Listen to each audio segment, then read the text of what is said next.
কাল 17 ফেব্রুয়ারি 2026 তারিখে চট্টগ্রাম শহরের বাইজিৎ লিংক রোড এলাকায় একটি র্যাব 7-এর একটি চৌকস অভিযানিক দল অভিযান পরিচালনা করে এবং চট্টগ্রামের শীর্ষ সন্ত্রাসীদের একজন ইমতিয়াজ সুলতান ওরফে ইকরাম তাকে সানজিদা হসপিটালের সামনে থেকে অস্ত্র কেনা বেচার সময় একটি পিস্তল এবং কয়েক রাউন্ড গুলি সহ গ্রেপ্তার করা হয়। গ্রেপ্তারের পরবর্তীতে তাকে জিজ্ঞাসাবাদে সে স্বীকার করে যে বাসায় তার কাছে আরো অস্ত্র রয়েছে। অতঃপর তাকে নিয়ে তার পুরো বাসা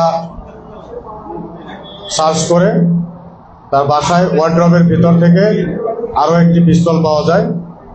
সর্বমোট 2টি পিস্তল, 5টি ম্যাগাজিন এবং 56 রাউন্ড অ্যামুনিশন উদ্ধার করা হয় এবং এর সাথে একরাম এবং তার সহকারী আজাদ এই দুইজনকে গ্রেপ্তার করা হয়। গ্রেপ্তারকৃতদের জিজ্ঞাসাবাদে আমরা জানতে পারি যে এই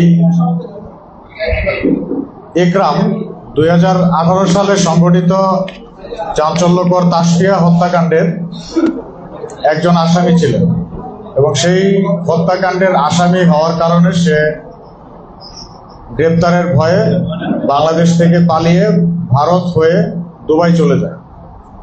দুবাই যাওয়ার পর তার সাথে কিছুদিন আগে নিহত সন্ত্রাসী সারোয়ার বাবলা তার সাথে দেখা হয় এবং সারোয়ার বাবলার সাথে সেখানে তার পরিচয় এবং তারা দুবাই সাজ্জাদ বা বড় সাজ্জাদ নামে পরিচিত যে সন্ত্রাসী রয়েছে তার অধীনে কাজ করে। কিছুদিন পর তারা দুবাই থেকে বাংলাদেশে ফেরত আসে এবং সারোয়ার বাবলা এবং ছোট সাজ্জাদ এই গ্রুপটি তার সন্ত্রাসী কার্যক্রম নিয়ন্ত্রণ করতে থাকে এবং একরাম এবং বাবলা সবসময় একত্রে কার্যক্রম পরিচালনা করত। এছাড়াও একরামের নামে আরো 2-3টি মামলা রয়েছে, মারামারি, অ্যাটেম্পট টু মার্ডার, এই ধরনের বিভিন্ন মামলা রয়েছে যে মামলাগুলো সে জামিনে রয়েছে। তো সারোয়ার বাবলা গ্রুপ এবং সাজ্জাদ গ্রুপ এগুলো একই গ্রুপ ছিল। পরবর্তীতে নিজেদের ইন্টারনাল ক্ল্যাশের কারণে সারোয়ার বাবলা এবং সাজ্জাদ এই দুইটি গ্রুপের মধ্যে সংঘর্ষ শুরু হয়। পরবর্তীতে আপনারা জানতে পারেন সারোয়ার বাবলা নিহত হয়েছে।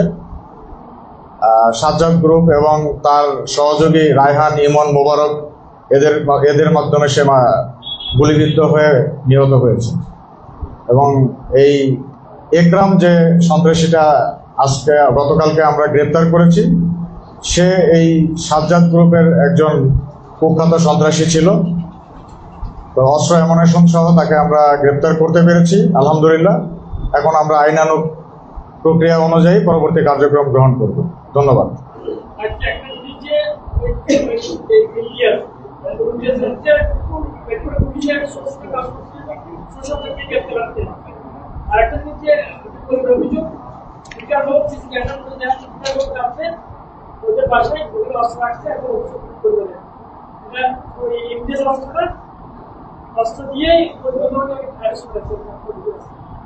অস্ত্র ইমতিয়াজ এইখানে বা একরাম সে অস্ত্র কেনা বেচা করার জন্যই গিয়েছিল।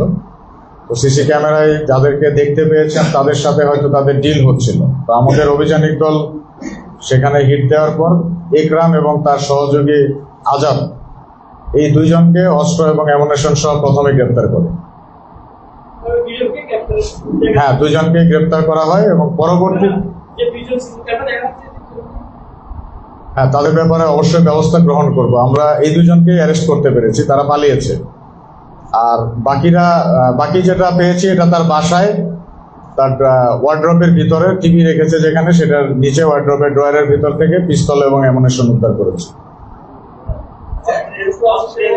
সম্পর্কে কিছু জানা গেছে কিনা? অস্ত্রগুলো আমরা দেখলাম ইংলিশ অত্যাধুনিক এবং একদম ফ্রেশ অস্ত্র। এই অস্ত্রগুলো উৎসগুলো কি এখানে পুলিশের পূর্ববর্তী কোনো অস্ত্র অ্যামুনিশন আছে কিনা? না, এই অস্ত্রগুলো 7.65 ক্যালিবারের, যেটা আমাদের বাংলাদেশে আইন শৃঙ্খলা রক্ষাকারী বা ডিফেন্স ফোর্সের ব্যবহৃত অস্ত্রের ক্যালিবারের না, এগুলা বেসামরিক অস্ত্র।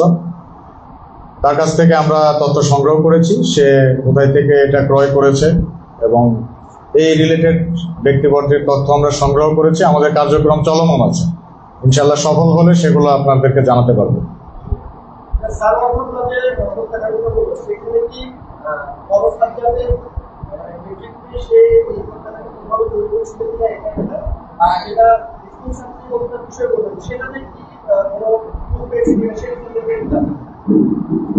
আচ্ছা, তাসফিয়া হত্যাকাণ্ডের যে বিষয়টা ছিল সেখানে একরাম হচ্ছে 5 বা 6 নম্বর আসামি ছিল। তো সে এজাহার নামীয় আসামি ছিল, আর গ্রেপ্তার হওয়ার ভয়ে সে দুবাই চলে যায় এবং দুবাই যেয়ে সে হচ্ছে এই বাবলার সাথে পরিচিত হয়। আর তার আগে একরাম চট্টগ্রাম শহরের যে পূর্ববর্তী সরকারের আওয়ামী লীগ সরকারের যে মেয়র ছিল আজমন আসের, সে আজমন আসেরের অধীনে কাজ করত। তার ওইখান থেকে পরবর্তীতে সে দুবাই যেয়ে বাবলার সাথে কাজ করা শুরু করে। তো তাসফিয়ার ঘটনাটা সে একজন আসামি ছিল, সে নিজে অবশ্য দাবি করছে যে এটার সাথে সে জড়িত না, ভুলক্রমে তার নাম দেওয়া হয়েছে, এটা আসামির দাবি। এই কেসটা যেহেতু পুলিশ ডিল করছেন, তারা এটার বিস্তারিত বলতে পারবেন।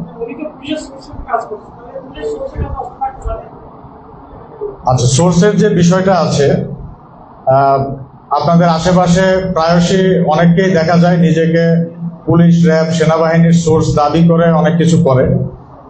আর সোর্স বিষয়টা অত্যন্ত গোপনীয়। যে কোনো ব্যক্তি যদি দাবি করে থাকে যে আমি র্যাবের সোর্স, আপনি প্রথমেই বুঝে নেবেন যে সে আমাদের সোর্স না, সে আমাদের নাম ভাঙিয়ে অর্থ উপার্জনের চেষ্টা করছে। তো যেই ব্যক্তি দাবি করবে আমি র্যাবের সোর্স, পুলিশের সোর্স, সাথে সাথে ধরে নেবেন যে অন্য আর যেই হোক এই লোক সোর্স না, এটা আপনারা নিশ্চিত হয়ে যাবেন। তো সোর্স দাবি করা কোনো ব্যক্তিকে আপনারা কোনো কিছু দিবেন না, বা জনগণের কাছে অনুরোধ থাকবে যে কেউ নিজেকে সোর্স দাবি করলে সেই ব্যক্তিকে আপনারা কোনো ধরনের সুযোগ সুবিধা বা কোনো কিছু দিবেন না, কারণ এগুলো আমাদের সোর্স না। আমাদের সোর্স যারা, তাদের নাম আপনারা জানতে পারবেন না, এবং এই নামগুলো কখনোই আমরা প্রকাশ করব না।